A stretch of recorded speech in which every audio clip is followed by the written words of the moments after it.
मित्रांनो, तुम्हाला खूप जास्त टेन्शन असेल किंवा तुम्ही जास्त टेन्शन घेत असाल, सतत मनात सारखे विचार येत असतील, आज काय होईल, उद्या काय होईल, मुलांचं काय होईल, पत्नीचं काय होईल किंवा पतीचं, आई-वडिलांचं किंवा घराचं स्वप्न, गाडी घ्यायची आहे, नोकरीत बऱ्याचशा गोष्टी असतात. व्यापार कसा चालेल, नोकरीत प्रमोशन कधी होईल, पगार कसा वाढेल, पैसे कुठून येतील, असे बरेचशा गोष्टी असतात, चिंता असतात, टेन्शन असतं, विचार असतं, जे आपल्या मनात सतत येत असतं. मुलांचं लग्न असेल, शिक्षण असेल किंवा अभ्यासाचं टेन्शन, नोकरीचे टेन्शन, असे बऱ्याचशा गोष्टी असतात त्या आपल्या मनात येत असतात आणि याने आपण चिंतित असतो. ते याच्यावर उपाय काय? तर अगदी सोपा उपाय आहे मित्रांनो. कारण टेन्शन विचार जेव्हा आपल्याला येतात तेव्हाच आपली हेल्थ, आपलं आरोग्य खराब होत असतं.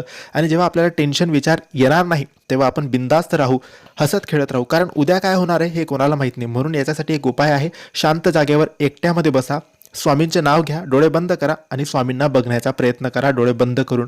काही दिवसात टेन्शन कमी होईल.